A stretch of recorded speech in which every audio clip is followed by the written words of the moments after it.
महासागर न्यूज.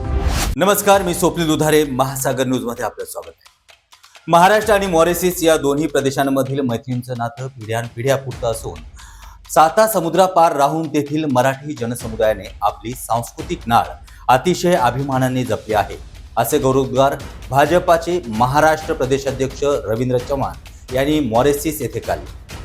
मॉरिशसमधील मोका येथील महाराष्ट्र भवनाच्या विस्तारित वास्तूच्या पायाभरणीचा सोहळा नुकताच चव्हाण यांच्या प्रमुख उपस्थितीत संपन्न झाला.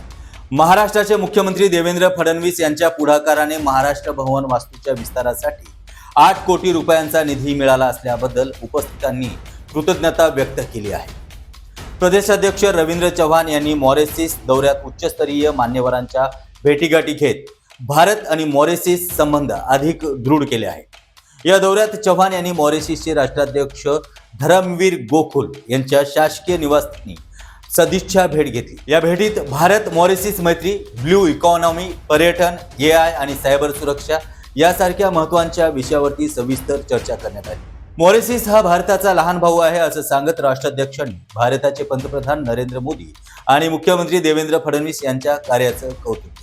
तसेच भारताने दिलेल्या सहकार्याबद्दल देखील त्यांनी कृतज्ञता व्यक्त केली आहे. याचबरोबर मॉरिशसचे परराष्ट्र मंत्री धनंजय रामकुल, IT व इनोव्हेशन मंत्री डॉक्टर अविनाश रामकुल आणि कला व सांस्कृतिक मंत्री महेंद्र गोंदिया यांच्यासोबत महत्त्वपूर्ण बैठका देखील पार पडल्या आहेत. डॉक्टर रामकुल यांनी फर्ग्युसन कॉलेजमधील त्यांच्या शिक्षणाच्या आठवणी सांगत कृत्रिम बुद्धिमत्तेवरती त्यांनी लिहिलेलं पुस्तक देखील भेट दिलं आहे.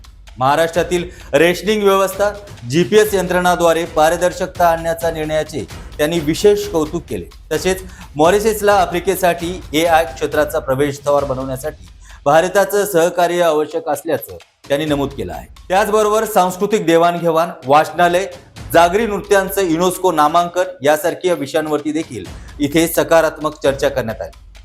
या दौऱ्याचा विशेष ठळक भाग म्हणजे मोका येथे महाराष्ट्र भवन विस्तारित वास्तूच्या शिलान्यास सोहळा होता. देवेंद्र फडणवीस यांच्या नेतृत्वाखाली 8 कोटी रुपयांच्या निधीतून उभारल्या जाणाऱ्या या वास्तूमुळे जागतिक स्तरावरती मराठी अस्मिता अधिक बळकट होणार आहे. या वास्तूतील सभागृहाला स्वातंत्र्यवीर सावरकर असं नाव देण्यास स्थानिक समाजाने उत्स्फूर्त प्रतिसाद दिलाय. तसेच मॉरिशस मराठी मंडळी फेडरेशनतर्फे आयोजित सांस्कृतिक कार्यक्रम महागणेशोत्सव 2025 निमित्त अनुदान वितरण आणि भारताचे मॉरिशसमधील उच्चायुक्त अनुराग श्रीवास्तव यांच्या समवेत बिहार फेस्टिवलला देखील भेट दिली आहे आणि या माध्यमातून साता समुद्रापार भारतीय संस्कृतीचा जागर अधिक बळकट झाला. या सर्व घडामोडीचे महाराष्ट्र मॉरिशस स्नेहसंबंधाचा नवा अध्याय लिहिला जात असल्याचा ठाम विश्वास या ठिकाणी व्यक्त करण्यात आला. मॉरिशस मराठी मंडळी फेडरेशनचे मुख्य धर्मगुरू गुरुजी संताराम राजू, मॉरिशस मराठी मंडळाचे फेडरेशनचे अध्यक्ष बलराज नारू, मॉरिशस मराठी कल्चरल सेंटरचे अध्यक्ष धनीराव भिवाजी, मॉरिशसमधील मराठी स्पीकिंग युनियनचे अध्यक्ष भालचंद्र गोविंद अशा अनेक उच्चपद मराठी मंडळींनी दौऱ्याच्या निमित्तानं विविध विषयावरती रवींद्र चव्हाण यांना चर्चा केली.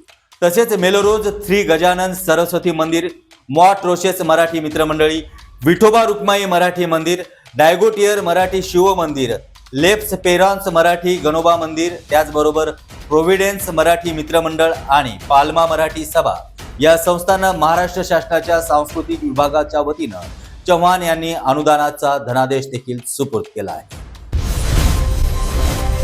महासागर न्यूज.